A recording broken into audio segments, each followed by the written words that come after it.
इस भावना प्रधान जिन शासन में या इसकी प्राप्ति का फलित एकमात्र शुद्धात्मा ही है। एक बात, जीव स्वयं भाववान है। पहले कहा भावना प्रधान जिन शासन का फलित एकमात्र शुद्धात्मा की प्राप्ति। वह शुद्धात्मा जो जीव है वो स्वयं भाववान है। मात्र भाववान होने से कार्य की सिद्धि नहीं होती है। सुनिए, मात्र भाववान होने से कार्य की सिद्धि नहीं होती। उस भाववान के अनुरूप भावना करने से कार्य की सिद्धि होती है, अर्थात शुद्धात्मा की प्राप्ति होती है। उसका लाभ पर्याय में प्राप्त होता है। तो जरूरी ये है भाववान की समझ सच्ची हो और अच्छी हो, और तदनुरूप हमारी भावनाएं भी सच्ची हो और अच्छी हो। दो बातें कह रहा हूं। कदाचित किसी को ये भावनाएं मतलब खिंचाव भी लग सकती है, समझना इस बात को। आज अच्छी मतलब एक दो दिन पहले रोहित भैया ने प्रश्न पूछा था, हाँ संक्लेश होता है, कषाय, सहजता नहीं रहती। मैं अभी थोड़ा सा उस बिंदु के ऊपर बात रखूंगा और अपने प्रकरण के अनुसार ही चलेगी बातें।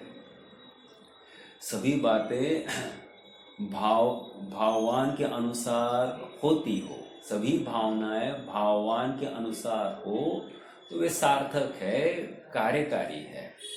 यदि नहीं है तो वहां पर खेद तो वर्तना चाहिए। ये बात मैं उस दिन भी कह रहा था।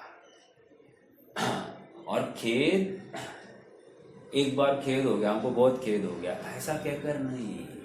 वो निरंतर एक मतलब अपने हैरेसमेंट होनी चाहिए ब्रेन की कि मैंने गलत किया, ये होना नहीं चाहिए, ये होना नहीं चाहिए। एक उदाहरण देता हूँ। मान लो अपन रास्ते से चल रहे हैं और अपने पैर के नीचे एक आध छिपकली आ जाए, ठीक है, और वो मरण को प्राप्त हो जाए, हमको कैसे लगेगा? वैसे छिपकली तुच्छ जानवर है, ये मैं समझता हूँ, लेकिन जो कोई यथा योग्य प्राणी अपने पैर के नीचे आ जाए, हमारा दिन अच्छा जाएगा क्या? दिन भर हमको लगेगा ना, अरे वो मेरे पैर के नीचे आया, अरे पैर के नीचे आया, मुझे देखकर चलना चाहिए था। खेद होता है कि नहीं? और इसमें से सीख अगर हमने ली कि अगली बार हम जब भी चलेंगे तो देख कर चल रहे हैं, तो वो खेद कार्यकारी था। पकड़ना इस बात को। यदि अगली बार भी वही गलती दोहराई गई तो हमको सच्चा खेद हुआ नहीं है। एक सरल उदाहरण दे दिया। हाँ, एक बात तो ये हो गई, खेद तो वर्तना चाहिए।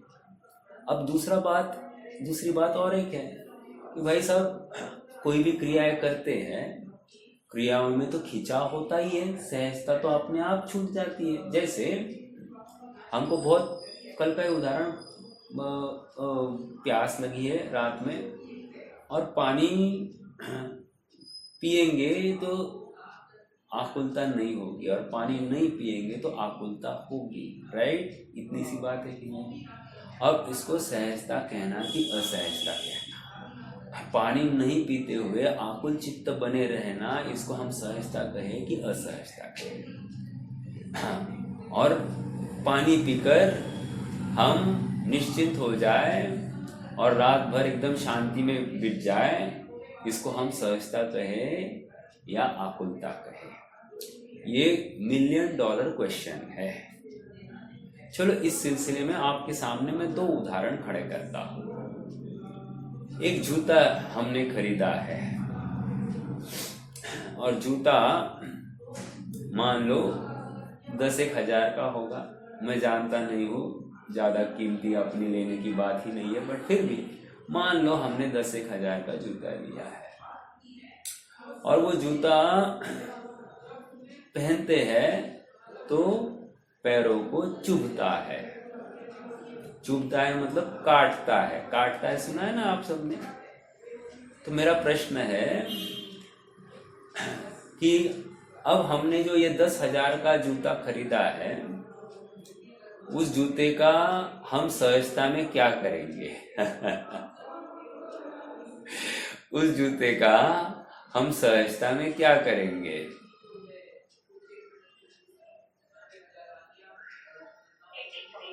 हाँ? नहीं, मैं वो अपेक्षा नहीं रख रहा हूँ। वो जूते का यूज करेंगे कि नहीं करेंगे, मतलब फेंक देंगे या नहीं फेंकेंगे? यूज करेंगे, राइट? यूज करेंगे तो यूज करते समय में वो जूता बराबर काट रहा है पैरों को, असहजता है, फिर भी हम क्या कर रहे हैं? मेरा प्रश्न है आप सबसे, हम उसको सह रहे हैं। क्यों सह रहे हैं, मेरा प्रश्न है।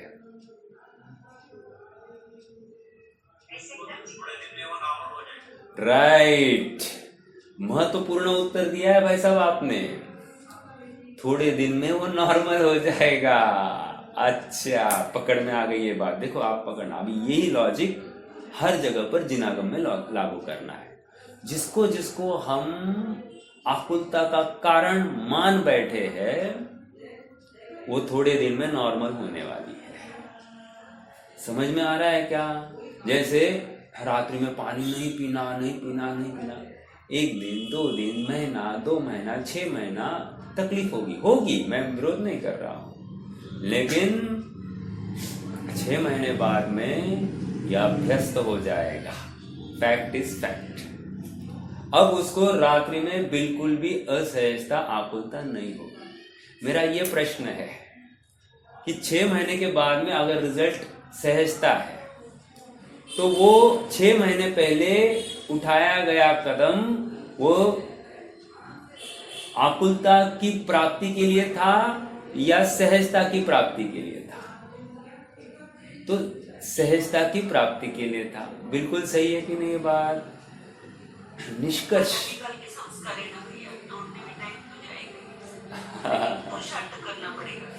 आप पकड़ रहे हैं ना बात, मतलब आप भी मान रहे हैं।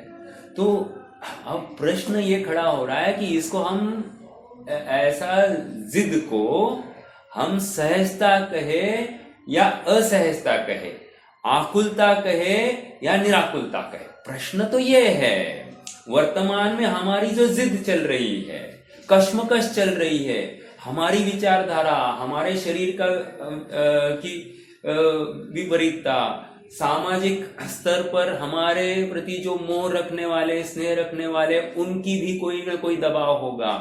सब क्या कहेंगे? तो ले लो ना, क्यों आकुलता करते हो? बराबर एक नई सलाह देने वाला क्या देगा? 99% पीपल विल हमको यही सलाह देंगे कि ले लो आकुलता, अगली बार मत करना। ऐसे ही बोलेंगे कि नहीं?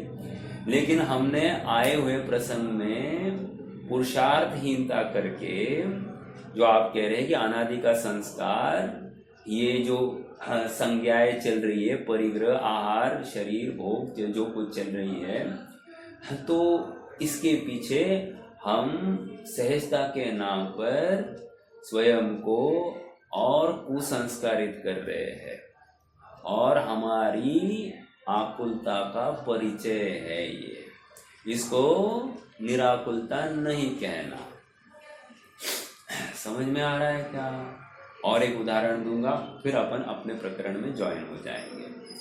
दूसरा उदाहरण है, कोई शराबी है, ठीक है? मेरा प्रश्न ये है, उस शराब की लत में उसको छोड़नी है। प्रश्न ये है कि शराब की लत सहजता से छूटेगी या आकुलता से छूटेगी? प्रश्न बहुत, देखो हमारा दृष्टिकोण है, ये सब देखने का नजरिया है। आकुल मतलब जिसको वहां पर आकुलता होगी, लेकिन उसका फल क्या है? फल कुछ काल के बाद में उसको शराब की मतलब याद तक नहीं आएगी। ये क्यों हुआ है? उस दिन यदि ये कदम नहीं उठाता, थोड़ी सी पी लेता, तो फिर से ये आधीन हो जाता, ये कभी छोड़ता नहीं। तो आज थोड़ी पिए तो आगे जाकर ज्यादा ही पिएगा, कम नहीं करेगा। तो समझाने की बात यह है कि वो आज जो आकुलता हुई है वो निराकुलता अर्थात सहजता की प्राप्ति के लिए है। तो आज भी हमको ये मानना पड़ेगा कि ये सहजता है। ओ माय गॉड, आप पकड़ रहे हैं क्या? ये दृष्टिकोण है देखने का। अगर आप आज इसको सहजता नहीं मान रहे हैं तो वो भविष्य में भी सहजता नहीं होगी। समझ में आ रहा है? कदाचित वर्तमान में आकुलता दिखाई दे रही है, लेकिन उसके पीछे के अभिप्राय में वो आकुलता नहीं, सहजता का भाव भरा हुआ है। इसलिए मैं कह रहा था, इस भावना प्रधान जैन धर्म की प्राप्ति का फलित शुद्धात्मा है। और शुद्धात्मा की प्राप्ति के लिए जो स्वयं भाववान है, भावनाओं का आदर करना बहुत जरूरी है। और भावनाएं सच्ची होनी चाहिए। भावनाएं खोटी होगी तो हमारा भाववान पदार्थ जो सच्चा है, उस सच्चे पदार्थ की प्राप्ति नहीं होती है, और फिर जिनधर्म की प्राप्ति का कोई भी लाभ हमको नहीं है। आप पकड़ रहे हैं क्या मेरी बात को? बहुत गंभीरता से विचार करना कि हम जिस मार्ग पर चले हैं वहां पर हम सहजता के नाम पर क्या कर रहे हैं। क्यों? क्योंकि हमारा मोक्ष मार्ग में और संसार मार्ग में जो एक बैरियर खड़ा है ना, ये सहजता की डेफिनेशन है। समझ में आ रहा है क्या? इस सहजता की डेफिनेशन को हमने जिनवानी के अनुसार समझा तो वो सहजता सच्ची है। यदि हमने हमारी जो कॉल्ड शयोक्षम ज्ञान या बुद्धि के बल के अनुसार या हमको जितना समझ में आया उसके अनुसार समझा, तो ये सहजता नहीं, आकुलता है। आप पकड़ रहे क्या? तो हम परिस्थितियों में भाव विवश होकर या परिस्थिति से प्रभावित होकर हम निर्णय ले रहे हैं। हम वस्तु स्वरूप का सच्चा परिज्ञान करके हम निर्णय नहीं ले रहे। समझ में आ रहा है क्या? आप पकड़ रहे क्या? वस्तु स्वरूप का परिज्ञान और परिस्थिति का परिज्ञान। परिस्थिति के परिज्ञान के अनुसार हमने निर्णय लिया तो ये समझ लेना, ये तीव्र कषाय में ही कार्य होंगे। ठीक है, ये मैंने इन शॉर्ट एक बहुत बड़ा एक जीवन जीने का एक चुटकू मतलब आपके लिए एक मार्गदर्शक तत्व दिया है। आप जितना इसके बारे में गहराई से सोचेंगे उतना लाभ आपको होगा। छल नहीं करना और हर विचार के पीछे का प्रयोजन शुद्ध आत्मा की प्राप्ति होना है। ठीक है, एक बात मुझे आप सबके साथ में साझा करनी है। मोक्ष मार्ग प्रकाशक में पेज नंबर है पेज नंबर 3। ठीक है, मुनियों का स्वरूप की बात चल रही मेरे ख्याल से। देखो वहां पर एक बहुत अच्छी बात लिखी है।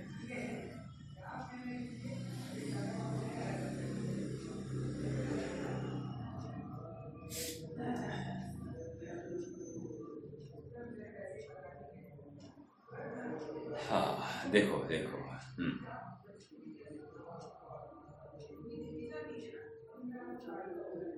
पेज नंबर 3 पर हुआ।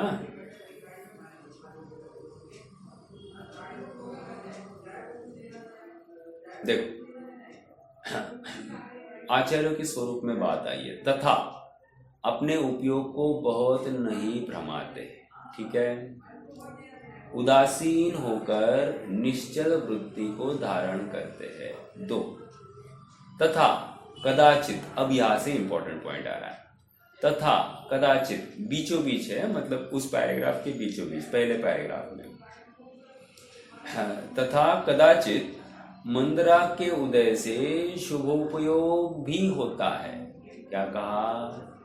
मंदराग के उदय से शुभोपयोग भी होता है। किसको? मुनियों की बात कर रहे हैं। हाँ, उससे जो शुद्धोपयोग बाह्य साधन है, उससे जो शुद्धोपयोग के बाह्य साधन है, उनमें अनुराग करते हैं। शुद्धोपयोग के बाह्य साधन का अर्थ क्या? कौन मुझे बताएगा? और उसमें क्या कह रहे हैं? अनुराग करते हैं। हाँ, पेज नंबर 3।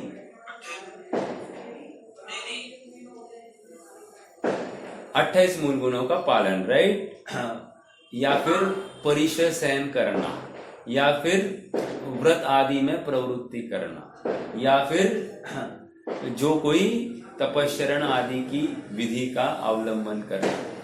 मुझे क्या समझाना है? ये मंदराग के उदय से शुभोपयोग भी होता है। आपने सचिन भैया का सुना होगा, तो इसी पॉइंट को उन्होंने हाईलाइट किया। उससे जो शुद्धोपयोग के बाह्य साधन, सरिता भाभी आपका माइक म्यूट कीजिए। उससे जो शुद्धोपयोग के बाह्य साधन है, उनमें अनुराग करते हैं। अनुराग करते हैं मतलब दृढ़ता से उनका पालन करते हैं, और वो पालन करने में सहजता है। पालन करना यही सहजता है, आकुलता नहीं है। ठीक है, आगे। उससे जो नीचे, परंतु जो राग भाव को हे जानकर दूर करना चाहते हैं तथा तीव्र कषाय के उदय का अभाव होने से हिंसादी रूप अशुभोपयोग परिणति तो अस्तित्व ही नहीं रहा है, तथा ऐसी अंतरंग अवस्था होने पर बाह्य दिगंबर सौम्य मुद्राधारी हुए हैं। चलिए, मुझे तो यहाँ पर बाह्य साधनों का में अनुराग करते हैं ये समझाना है। जब मुनि अवस्था में बाह्य साधनों में अनुराग करते हैं, जबकि उनका मूल काम क्या था? शुद्धोपयोग। प्रतिज्ञा काय की थी? शुद्धोपयोग की। अभी फिर भी ऐसा क्या कह रहे हैं कि ये इसमें अनुराग करते हैं। जब मुनि अवस्था में अनुराग करने की बात आई है बाह्य साधनों में, तो एक देश हमारी जो कोई भूमिका होगी उसमें शुद्धोपयोग के कारणभूत बाह्य साधनों में अनुराग करने की बात हमारे लिए भी लागू होगी कि नहीं होगी? कितने जन मेरे साथ में हैं? 100% लागू होगी। यही डिराइव करना है हमको। वहां कहा मुनियों को, अब हमारे ऊपर कैसे लगाना गृहस्थों को? हमारी अवस्था में जो कोई भूमिका है, उस भूमिका में यथा योग्य ये होता ही है। शुद्धोपयोग के योग्य बाह्य साधनों में अनुराग। और सुनिए, वो अनुराग में आकुलता नहीं है। खिंचाव भले ही दिखता भी होगा, लेकिन वो खिंचाव टेम्पररी है, परमानेंट नहीं है। एक बार वो अभ्यास हो जाएगा तो वो खिंचाव नहीं होगा, वो सहजता ही दिखेगी। समझ में आ रहा है क्या?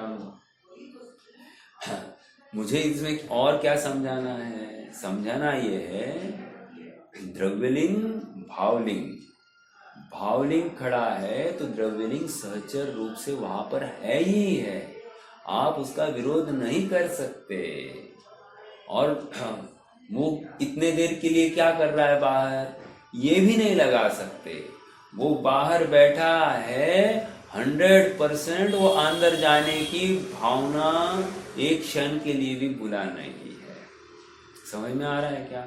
एक क्षण के लिए भी विस्मरण हो जाए उसको अंदर जाने का, तो समझ लेना भावना मर रही है, अर्थात आकुलता बढ़ रही है। समझ में आ रहा है क्या? आकुलता बढ़ रही है, जिसको हम सहजता कह रहे हैं, वहां पर आकुलता अर्थात मोक्ष मार्ग से पतित हो रहा है। ठीक है जी। आइए अब अपने प्रकरण में अपन लगते हैं। हाँ?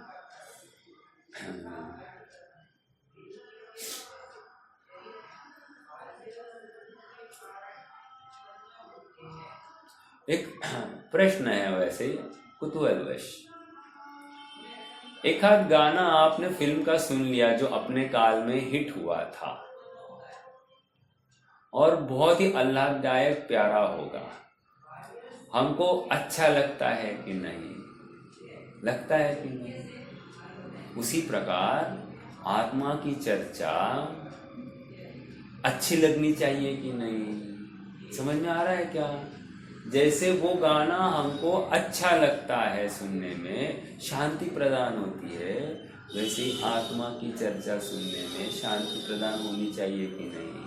अगर शांति प्रदान नहीं हो रही है, अगर आकुलता हो रही है, खिंचाव हो रहा है, तो समझ लेना कि अभी भी रुचि बाह्य जगत में है, विषयों में है।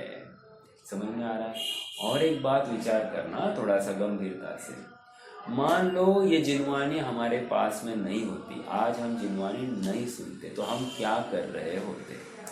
हम भी अन्यों की तरह विषयों में, भोगों में लिपटे होते कि नहीं?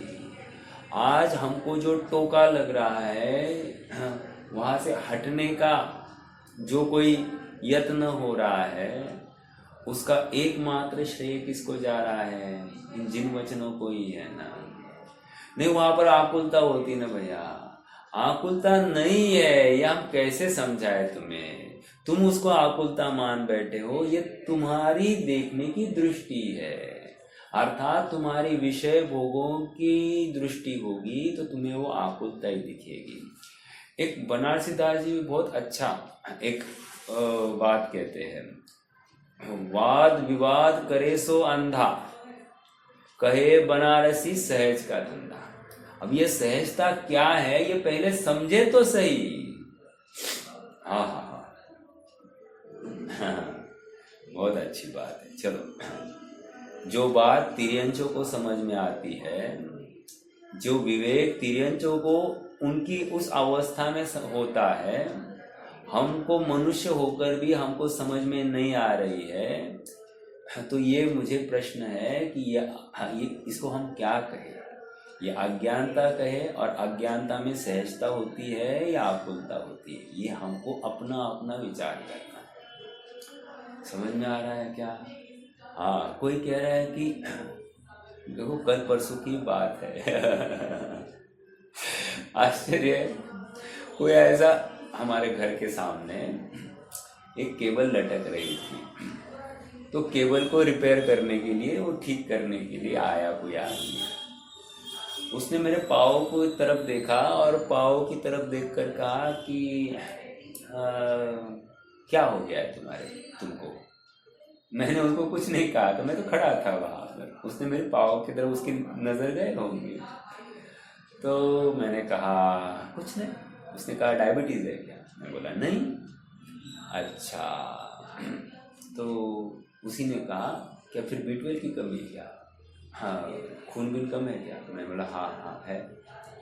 तो उसने कहा नॉन वेज खाओ उसने कहा नॉन वेज खाओ। अब उसने एकदम सहजता में बोला उसके लिए वो सहजता थी। अब हम तो सुन नहीं सकते हैं इस बात को। फ्री फोकट में कोई अपने को सलाह दे के जा रहा है, खाओ, क्या होता है, दवाई समझ के खाओ। उसने आके क्या बोला? दवाई समझ कर खाओ। तो दवाई में सहजता है या असहजता है, कौन बोले, किसको समझाए, देखने के दृष्टिकोण है। मैं वही तो समझा रहा हूं कि हम किसको सहजता कह रहे हैं और किसको असहजता कह रहे हैं, हमारी बुद्धि के अनुसार इसका निर्णय नहीं होगा। इसका निर्णय जिनवानी के अनुसार किया जाएगा। समझ में आ रहा है क्या? श्री गुरु ने जैसा उपदेश दिया है वैसा किया जाएगा। मैंने उदाहरण काफी दिए हैं, आपको विचार करने के लिए बहुत सारा अवसर है। देखिए, गाथा 207 में आ जाइए, पेज नंबर 31। आदायतम पिलिंगम गुरुणा परमेण तं नमं सित्ता सोच्चा सबदं किरियम उवट्ठिलो होदिसो समणो। जो उपस्थित हुआ है तत्परता से गुरु की आज्ञा को शिरोधार्य मान के, गुरु की आज्ञा शिरोधार्य है ये एक बात है, मेरी आत्म भावना अत्यंत अत्यंत उज्जवल है, अत्यंत अत्यंत विशुद्ध है, आत्मा को ध्याने की तीव्र धगश मेरे अंदर में तड़पन, वो तृष्णा है कि कब मैं अपने आत्म तत्व को ध्याऊं, ये बात है, तभी वो जाकर उपस्थित होगा। गुरु आज्ञा को पालन करने के लिए वो तत्पर होगा। समझ में आ रहा है क्या? गुरु ने कहा ये गलत, तो उसको इंटरोगेट नहीं करे। इंटरोगेट मतलब क्यों ऐसा किया, तो क्या हो गया, फिर आकुलता होती है, ऐसा नहीं बोलेगा वो। ऐसा नहीं बोलेगा। हाँ, जो हो गया ना, कर्मबद्ध में ऐसा ही होना था, ये अकल नहीं झाड़ेगा गुरु को। समझ में आ रहा है क्या? कर्मबद्ध की अकल नहीं झाड़ी जाएगी। और हम क्रमबद्धता को मात्र अपनी गलतियों को छिपाने के लिए यूज करते हैं। समझना, हम क्रमबद्धता को पुरुषार्थ के लिए यूज ही नहीं करते हैं। और सच्चा एप्लीकेशन क्रमबद्धता का तत्व निर्णय था, अर्थात इसी को पुरुषार्थ कह रहे हैं। वस्तु स्वरूप का परिज्ञान करना था। मैं आत्मा हूँ, मैं पर द्रव्य से किंचित मात्र भी प्रभावित होता नहीं हूँ। ये पर द्रव्य न इष्ट है न अनिष्ट है, ऐसा निर्णय करता हुआ जो जीव स्वरूप को ध्याने के लिए तत्पर हुआ है, वो सच्चा सुखार्थी जी। समझ में आ रहा है? उसको क्रमबद्धता स्वीकार हो गई है। समझ में आ रहा है?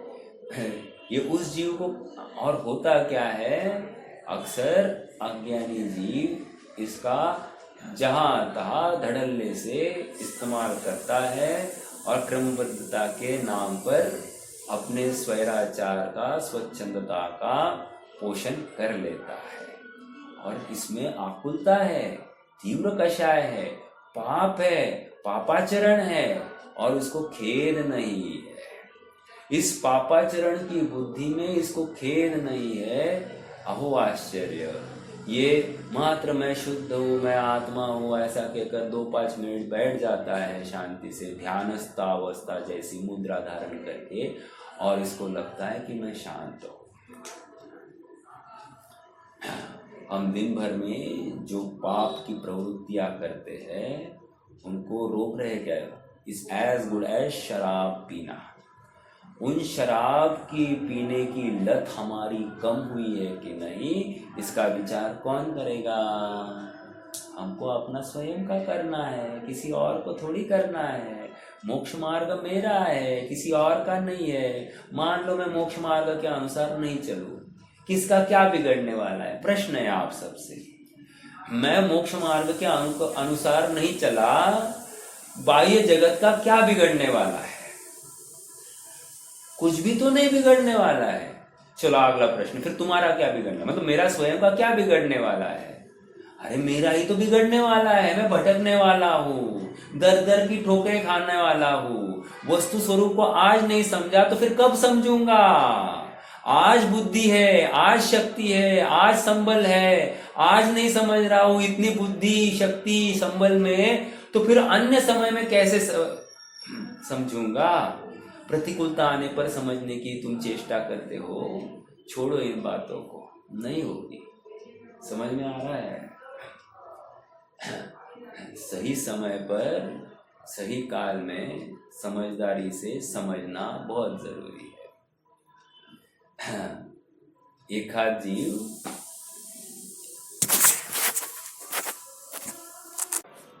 ये वृक्ष जो काटे जाते हैं, कत्ल होता है, तो हम सेव नेचर के झंडे लेकर घूमते हैं कि नहीं, पर्यावरणाचा रक्षण करा, है ना। आज पर्यावरण का रक्षण करेंगे तो कल हमारा भविष्य उज्जवल है, ऐसे हम नारे देते हुए दिखाई देते हैं कि नहीं। मेरा प्रश्न है, जब एक एकेंद्रीय जीव का ह्रास हो रहा है, कत्ल हो रहा है, तो पर्यावरण का असंतुलन हो रहा है। मेरा अगला तर्क ये है, एक पंचेंद्रिय जीव जो शुद्धात्मा को प्राप्त नहीं हो रहा है, वो विपरीत अभिनिवेश को प्राप्त हुआ है, इससे क्या पर्यावरण का ह्रास नहीं होगा क्या? अर्थात इस मनुष्य पर्याय का ह्रास हो गया, कत्ल हो गया, क्या है उसका फल क्या है? मतलब पर्यावरण बिगड़ गया ना। पर्यावरण मतलब यहाँ पर मुझे लेना है अपने आत्मा, समझ में आ रहा है? आत्मा का तो पतन हो गया ना, कुछ न कुछ नुकसान हुआ ही है ना। तो फिर हम क्यों, एकेंद्रीय जीव की रक्षा के लिए हमारे लिए कितना समय है, और अपने आत्म परिणामों की संबल के लिए हमारे पास समय नहीं है क्या? हम पुरुषार्थ नहीं कर सकते क्या? विचार करना। चलिए, आपको मालूम है, और एक घटना आपको बताता हूँ, बहुत अच्छी घटना है। ये बौद्धों ने मांस भक्षण कैसे चालू किया मालूम है? वैसे उनकी भी श्रमण परंपरा है और उनके यहाँ पर भी मांस भक्षण not allowed. Originally from Buddha के जो उपदेश थे उसमें मांस परंपरा नहीं थी, लेकिन बुद्ध ने जाते समय में अपने शिष्यों को इतना ही संदेशा दिया था कि अपने पात्र में जो आए शांति से खाना, मीन मेघ नहीं करना, इतना कहा था।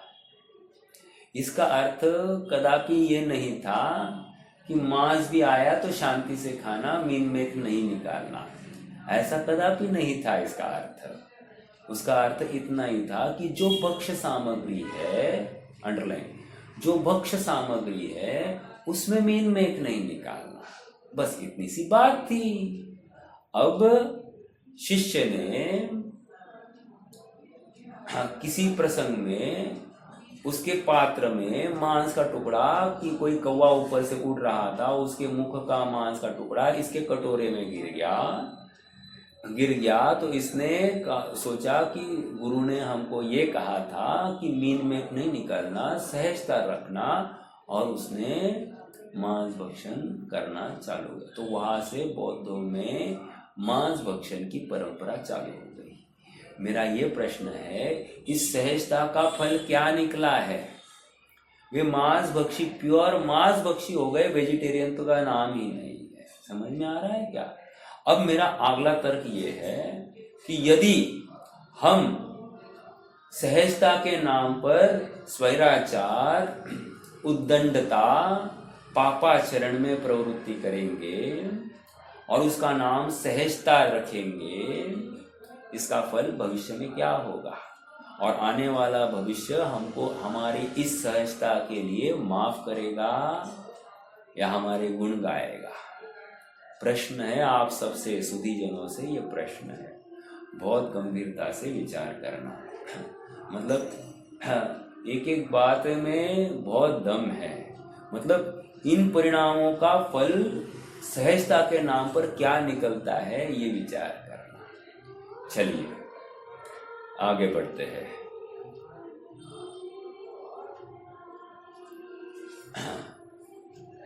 इसका हिंदी हरिगीत पढ़ना है।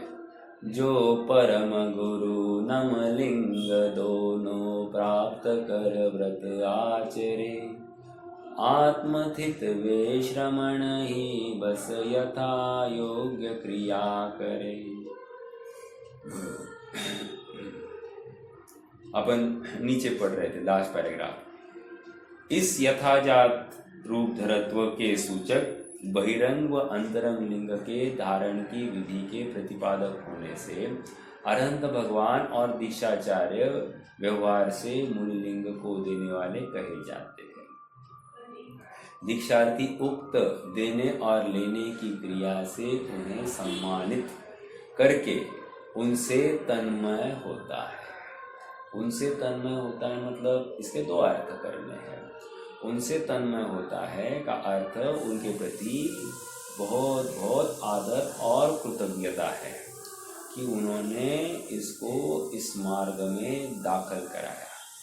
एक हमको मान लीजिए कोई ऑक्सफोर्ड या कोई यूनिवर्सिटी में एडमिशन मिलनी है और मिल नहीं रही है, तो हमको कोई स्कॉलरशिप दे दे तो हमको कितना आनंद और कितना उसके प्रति अहोभाव आएगा कि नहीं आएगा। किसी ने हमको स्कॉलरशिप दी, इसका अहोभाव आता है कि नहीं।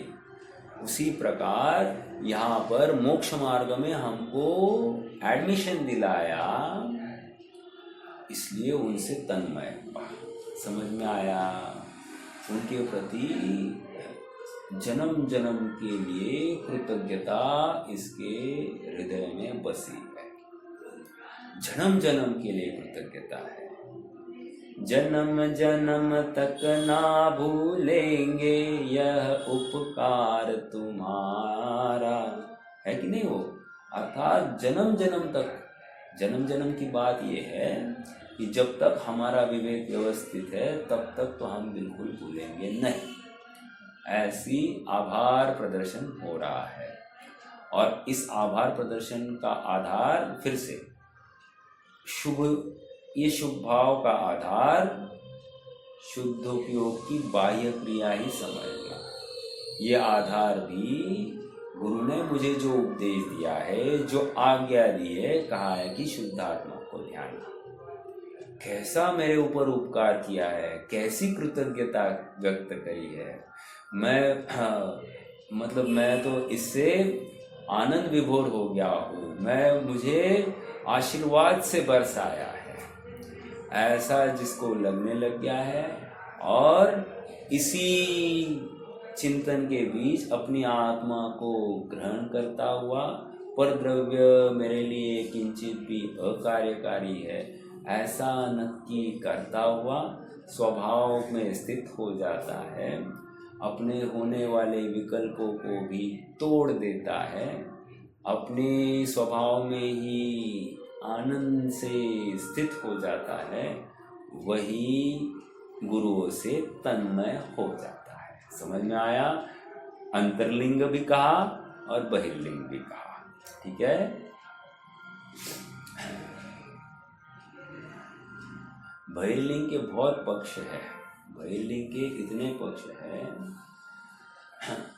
मतलब जैसे मैं बताऊँ आपको, कोई हमको आकर पूछे साहब आपको कौन पढ़ाता है, तो आपके पास में कौन पढ़ाता है जिससे ज्ञान मिलता है, जिससे हमको ये मार्ग समझ में आया है, ऐसे श्री गुरुओं का नाम लेना चाहिए। जैसे हम आचार्य अमृतचंद्र कुंद के माध्यम से पढ़ रहे हैं, हम महावीर के अनुयायी हैं। पकड़ में आ रहा है क्या। अपने गुरुओं का नाम लेने के लिए बिल्कुल हिचकिचाना नहीं, हम उनकी आज्ञा में चलते हैं, ठीक है। तो ये इतना विवेक हमको होना ही चाहिए। हम भगवान महावीर ने या फिर कुंद अमृतचंद्र आदि परवर्ती आचार्यों ने जो वस्तु स्वरूप का निर्णय करके जो उद्बोधन दिया है अपने शास्त्रों के माध्यम से, उसी का अनुकरण करते हैं। समझ में आ रहा है क्या। उसमें हर बात वितरागता का ही पोषण करने वाली है, किसी भी बात में हमारे राग द्वेष का पोषण नहीं होना चाहिए, ठीक है। गंभीरता से विचार करना। देखो और एक बात मैं आप सबके सामने रखता हूँ। कल के दिन न्यू ईयर का प्रसंग मनाया गया बहुत जगह पर। मुझे इतना ही कहना है कि ऐसा अहोभाव हमको वीर निर्वाण दिवस के दिन हुआ कि नहीं। ऐसा ही अहोभाव, इतना ही उल्लास, इतना ही हमने आपस में विशेष वीर निर्वाण के दिन पर की कि नहीं। एक दूसरी बात, हैप्पी न्यू ईयर का के नाम पर हम हैप्पीनेस का आधार क्या समझते हैं? प्रश्न है। यदि हमारे हैप्पी न्यू ईयर के आधार पर तुम्हारा आपको धन, संपदा, यश, वृद्धि, प्रसिद्धि, आरोग्य, इन सब चीज़ों की प्राप्ति हो, इतना ही हैप्पी न्यू ईयर का हमारा भाव है, तो समझ लेना हम उनको हैप्पी नहीं कर रहे हैं, हम सामने वाले को तत्व ज्ञान से विचलित कर रहे हैं। अब लोक व्यवहार क्या चलता है और हम लोक व्यवहार का कितना अंधानुकरण करें, ये तो हमारी समझ है। हम समझ यथार्थ रखेंगे ऐसी मैं आशा रखता हूँ, क्योंकि हमारी समझ विकृत नहीं होने देना ये हमारी जिम्मेदारी है। आज हमारी समझ विकृत हो गई, अनंत काल तक ये सुधरने वाली नहीं है। क्यों? क्योंकि आज मैंने एक परिणाम विपरीत किया है, एक मिथ्यात्व का परिणाम किया है।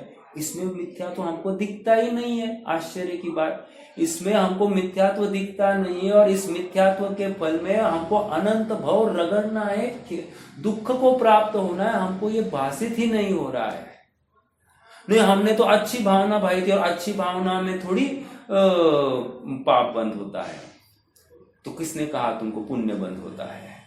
अरे मिथ्या तो राजा बैठा है, तुम्हें अभिप्राय की खबर नहीं है तुम्हारे, और तुम कैसे सुखी होने की कल्पना कर रहे हो।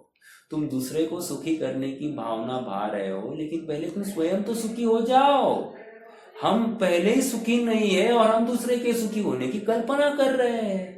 आश्चर्य की बात है कि नहीं? ये ऐसी बात हुई ना कि लोका सांगे ब्रह्म ज्ञान, स्वता मात्र कोरडे पाषाण, ऐसी तो बात है। आप पकड़ रहे क्या?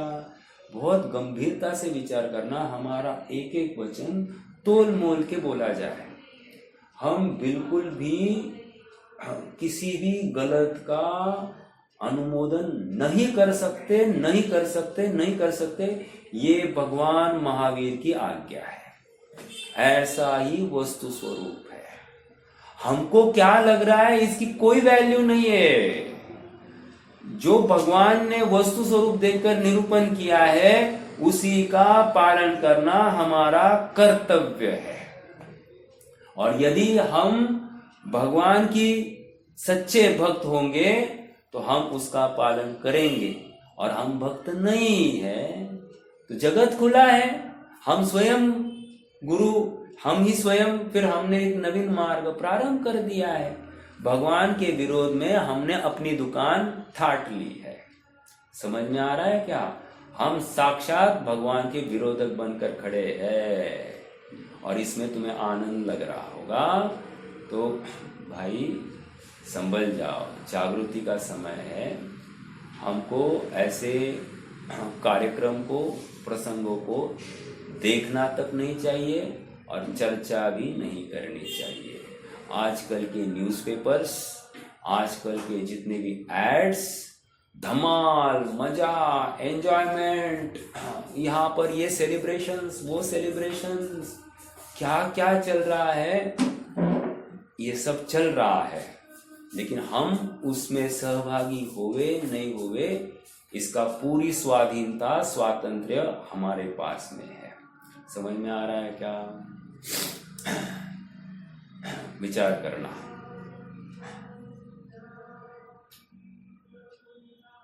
देखो, आपको कदाचित पता होगा,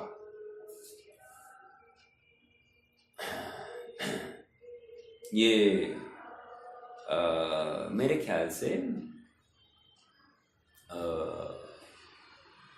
स्वतंत्रता संग्राम की बात चल रही है, और भगत सिंह, राजगुरु, सुखदेव आदि आदि बंदिस्त है, और सबने आहार, पानी, जल का त्याग किया है। समझना। और काफ़ी जनों को गिरफ्तार किया गया है। गिरफ्तार करने के बाद में कोई एक तो साक्ष्य रूप में होना चाहिए, साक्ष्य चाहिए, ताकि हम भगत सिंह, राजगुरु, जो कुछ है, सुखदेव, इनको फांसी की सजा सुना सके। साक्ष्य नहीं मिल रहा है और कई जनों को जेल में कैद किया है और सबने क्या किया है, भोजन ही नहीं ले रहे हैं। उतने में एक जन, क्या तरकीब यूज की है इन्होंने रबड़ी या बासुंदी जो कुछ होगा, गरम गरम बासुंदी घुमाई है, उसकी गंध पूरे जेल में फैलाई है और गरम बासुंदी को कहता हुआ एक आदमी चला आया। अब देखो कोई टस से मस नहीं हो रहा है, कम से कम 15-20 दिन से भूखे है, प्यासे है, लेकिन कोई भी उसकी तरफ आँख तक उठा के नहीं देख रहा है। और इतने में एक जन की नज़र कमज़ोर हो जाती मतलब उसको उस बासुंदी को ग्रहण करने का भाव हो गया। बस ये क्लू था, ये साक्ष्य बन गया, भविष्य में ये साक्ष्य बन गया और इन सब के फांसी का कारण भी बन गया। आप पकड़ रहे हैं क्या? अब मेरा प्रश्न है, बासुंदी का ग्रहण करना वो सहजता थी या तीव्र आकुलता थी? आप पकड़ रहे हैं क्या? मतलब जिसको हम सहजता कहते हैं, कदाचित वो सहजता नहीं हो सकती। हमारी बुद्धि वो सहजता का मापन नहीं करने में समर्थ। सहजता जिनवानी के अनुसार ही मापी जाती है। समझ में आ रहा है क्या? मैं बहुत स्ट्रेस दे रहा हूँ। हाँ, जैसे एक एग्जाम्पल आप सबके सामने, मुनिराज अभी ठंडी गर्मी, अभी ठंड का मौसम है तो कितनी ठंडी होगी, कैसे होंगे बेचारे मुनिराज, ऐसा लगता है कि नहीं? ऐसा होता है कि नहीं? अभी बहुत तीव्र गर्मी होगी, प्यास लगी होगी, बेचारे मुनिराज, लगता है कि नहीं? एक मच्छर हमको घर में काटा तो इमीडिएटली क्या करते हैं अपन? हाँ, मॉस्किटो रिपेलेंट आदि आदि सबकी व्यवस्था करने के लिए हमारे पास सुख सुविधा है। ये सहजता है क्या? या फिर वहाँ पर वे बैठकर उन इतने दंश मशक को सहन करते हुए, सहन करना ये भाषा है, का ज्ञान करते हुए अपने आत्मा में लीन है, वो सहजता है। क्या सहजता लग रही है? और फिर ऊपर से हम क्या कहते हैं? बेचारे मुनिराज। अरे बेचारे, हमारी बुद्धि बेचार की मतलब हमारी बुद्धि की विकृति है, बुद्धि की कमजोरी है, इसको कोई और के ऊपर क्यों थोपा जाए? समझ में आ रहा है क्या? ये तो वो हमको देखकर कह रहे बेचारे कितने दुखी है, और हम उनको देखकर यहाँ पर सभी दुखों में बैठकर हम देखकर कह रहे हैं कि वो दुखी है। अब कौन सही है कौन गलत है, ये तो तुम्हारे देखने का नजरिया निश्चित करेगा। तुम्हें विषय भोग अच्छे लगते हैं तो वे तुम्हें दुखी दिखाई देंगे, और तुम्हें यदि आत्मा अच्छा दिखाई देता है तुम स्वयं घर में बैठकर स्वयं को दुखी अनुभव करोगे। और तुम स्वयं को दुखी अनुभव नहीं कर रहे हो, इसका मतलब तुम्हें आत्मा भी हितरूप सुखरूप भाषित नहीं हो रहा है। समझ में आ रहा है क्या? अपने अभिप्राय को पकड़ने की ये छोटी सी चेष्टा है कि मेरा अभिप्राय अभी कहाँ झुका है, ये अभ्यास है। ऐसा बारंबार अभिप्राय का अभ्यास करना, और जब तक इस अभिप्राय में उत्तर, हाँ शुद्धात्मा को ध्याऊ, शुद्धात्मा की लगन, शुद्धात्मा की तड़पन प्रकट हो गई है, ऐसा नहीं भाषित हो, तब तक निरंतर अभ्यास करते रहना वस्तु स्वरूप का। समझ में आ रहा है? ये कहाँ से लाई बात? तन्मय होता है, तन्मय इतने इजीली, कितना सहजता है, उसमें विरोध नहीं है, मीन मेक नहीं है। और सुनो, वस्तु स्वरूप का अनुकरण करते हुए और श्री गुरु की आज्ञा का अनुसरण करते हुए, इसमें कोई भी हमारी देड़ अकल नहीं चलती है। देखो, इसके बाद भाव्य भावक भाव से प्रवर्तित परस्पर मिलन के कारण स्वपर विभाग अस्त होने से सर्व स्वदातार मूल परम गुरु अरहंत देव और उत्तर परम गुरु दीक्षाचार्य को नमस्कार क्रिया के द्वारा सम्मानित करके भाव वस्तु क्या है भाव स्तुति वंदनामय होता है। भाव स्तुति वंदनामय होता है। फिर से वही बात यहाँ पर हाईलाइट की जा रही है कि इन सब का नमस्कार हो गया। जो बाह्य क्रियाएं थी सबके प्रति आभार प्रदर्शन हो गया, सबके प्रति अहोभाव हृदय में स्थापित हुआ, भगवान को अपने हृदय में स्थापित किया है। ऐसे पवित्र आत्मा को अपने हृदय में स्थापित करने के बाद में अपने आप अपने परिणामों में निर्मलता आती ही आती है। और इस निर्मलता में जो तत्व विचार चालू होता है, जो विकल्प थे वे विकल्प को भी अब बोझा देखता हुआ अब इस विकल्प से भी पार अपने शुद्धात्मा को या शुद्धात्मा में लीन होता हुआ जो परिणाम है, अर्थात इसी को यहाँ पर क्या कहा, भाव्य भावक भाव से प्रवर्तित परस्पर मिलन के कारणभूत स्वपर विभाग अस्त होने से, स्वपर विभाग अस्त हो गया, अर्थात अब विकल्प का भी अब कोई अवसर नहीं है। वहां पर एक मेरा आत्मा और यह परिणाम, यह परिणति, ये एक दूसरे को ध्याए, इतनी सी बात है। इसी को भाव स्तुति वंदना कहा जा रहा है। इसके बाद सर्व सावधि योग के प्रत्याख्यान स्वरूप एक महाव्रत सुनने रूप श्रुत ज्ञान के द्वारा समय अर्थात आत्मा में परिणमित होते हुए आत्मा को जानता हुआ सामायिक में आरूढ़ होता है। अब थोड़ा सा विचार कीजिए। प्रत्याख्यान स्वरूप एक महाव्रत को सुनने रूप,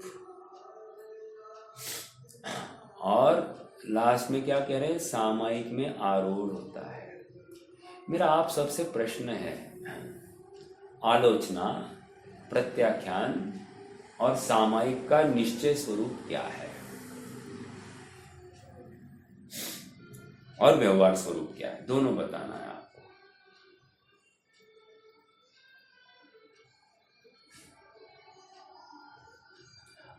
आलोचना आत्मा में रमन निश्चय स्वरूप, आत्मा में रमन करना शुद्ध आत्मानुभूति के निश्चय स्वरूप। किसका? अपने आत्मा का। ये सामायिक वगैरह, सामायिक, आलोचना और प्रत्याख्यान मतलब प्रतिक्रमण, इन सब का निश्चय स्वरूप आत्मा में लीन होना। ठीक है, ऐसा आपको कहना है। ओके, और व्यवहार स्वरूप क्या है? व्यवहार में तो सामायिक में तो चिंतन वगैरह आएगा कि जो उसकी मतलब अनुभूति के पहले की जो पूर्व तैयारी है। ओके, तो चिंतन पूरा निर्णय। हाँ। आलोचना अपने पापों की हुई जो ओके, पाप हो जाते हैं। हाँ। और प्रत्याख्यान, प्रतिक्रमण मतलब आलोचना भी लेंगे, राइट। प्रतिक्रमण मतलब आलोचना, और प्रत्याख्यान मतलब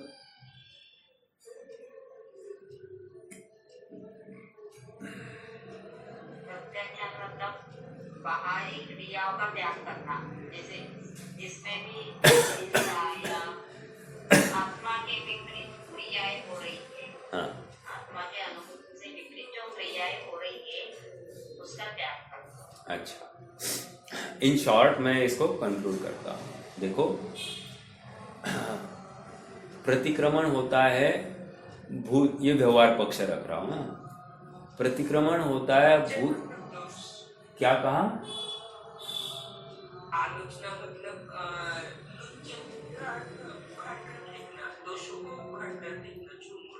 बराबर बराबर। आलोचन चहु ओर से, लुंचन मतलब उखाड़ना, राइट।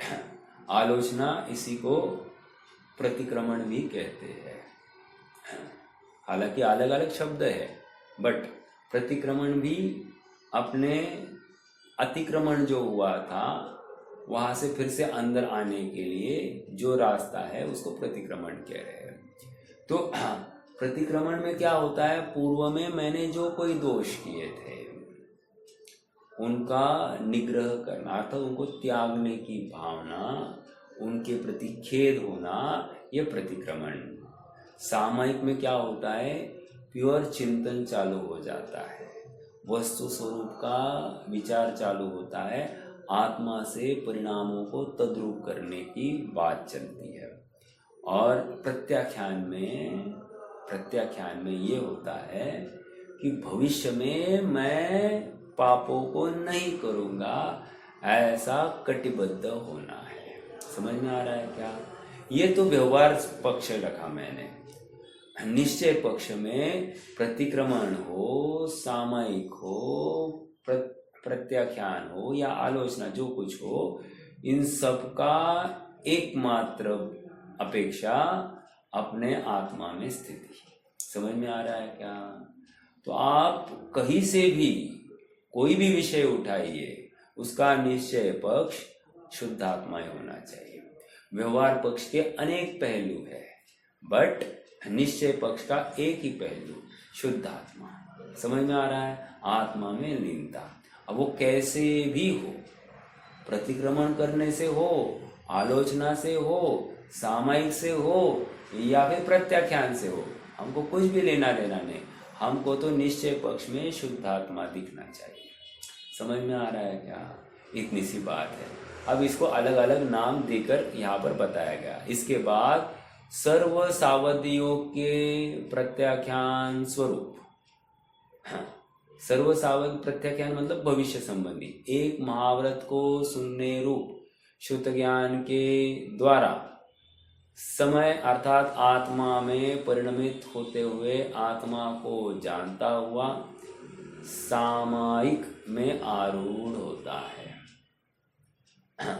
ठीक है, देखो इसके बाद प्रतिक्रमण, आलोचना, प्रत्याख्यान स्वरूप क्रियाओं को शून्य रूप शुद्ध ज्ञान के द्वारा त्रैकालिक कर्मों से भिन्न किए जाने वाले आत्मा को जानता हुआ अतीत अनागत वर्तमान, आ रहा है क्या? अतीत अनागत वर्तमान मन वचन काय संबंधी कर्मों से भिन्नता में आरूढ़ होता है। समझ में आया? मतलब कर्मों से भी पृथक। कर्मों से पृथक करना मतलब द्रव्य कर्म से अलग किया। ठीक है, आगे इसके बाद समस्त सावध्य कर्मों के आयतनभूत काय का उत्सर्ग किया। मतलब क्या? द्रव्य कर्म गया, अब नौ कर्म चला जाएगा। इसके बाद समस्त सावध्य कर्मों के आयतनभूत, इन सभी क्रियाओं का आधार क्या है? शरीर में मोह, राइट। आयतनभूत काय का उत्सर्ग, उपेक्षा, त्याग करके यथाजात रूप वाले स्वरूप को एकाग्रतया अवलंबित करके रहता हुआ उपस्थित होता है, और उपस्थित होता हुआ सर्वत्र सम्यक दृष्टि पाने के कारण साक्षात श्रवण होता है। द्रव्य कर्म का भी अभाव हो गया, नौ कर्म का भी अभाव हो गया। ठीक है, और क्या हो गया? सर्वत्र सम्यक दृष्टि पाने के कारण साक्षात श्रवण होता है। नाउ व्हाट इज दिस सर्वत्र सम्यक दृष्टि पाने के कारण? इसका क्या अर्थ निकलेगा? सर्वत्र सम्यक दृष्टि पाने के कारण श्रवण होता है। हाँ ठीक है, अपन ऐसा ले सकते हैं क्या? पर पदार्थ कुछ भी इष्ट अनिष्ट भाषित नहीं हो रहा है, एक ये सम्यक दृष्टि है। यथार्थ मान्यता अर्थात वस्तु स्वरूप का यथार्थ परिज्ञान और तदनुरूप प्रवृत्ति, ये पूरा इसमें आ जाएगा। तो भाव पक्ष पूरा बैठ गया। तो सम्यक दृष्टिपना अर्थात फुल कॉन्फिडेंस, पूर्ण विश्वास, एकदम आत्मिक बल, अब मैं सही कर रहा हूं या गलत कर रहा हूं ये भी उसको अब प्रश्न नहीं है। समझ में आ रहा है क्या? हालांकि ये सब बातें गृहस्थ अवस्था में सब हो गई है, बट फिर भी अभी भी शंका के लिए कोई भी स्थान नहीं है। जैसे मैं मुनिपना पाल पाऊंगा कि नहीं, मुझे भरत जैसा अंतर्मूर्त में हो सकता है क्या, अब ये फालतू प्रश्न नहीं होंगे। समझ में आ रहा है क्या? क्योंकि वस्तु स्वरूप वो जान रहा है, मेरा आत्मा जब यहाँ पर विद्यमान है, आत्मा का कभी नाश होता नहीं है, आत्मा के स्वभाव में कभी परिवर्तन होता नहीं है, पर वस्तु इस आत्म रूप होती नहीं है, मेरी आत्मा पर वस्तु रूप होती नहीं है। ये सब निर्णय होने के बाद में अब मुझे मोक्ष मिले अथवा ना मिले, समझ में आ रहा है क्या? अब इसको आकुलता ही नहीं होती है, उसको अपनी वस्तु पूर्णतया अपने पास में है इतना देखकर एक संतुष्टि हो जाती है। और फिर इस संतुष्टि के बल पर बाह्य जितनी भी कमी है या अधिकता है वो उसको प्रभावित करती ही नहीं है, और इसी के बल पर वो सम्यक दृष्टिपने को प्राप्त हो जाता है। ठीक है, आज के लिए रुक जाते हैं। कोई प्रश्न कर सकते हैं?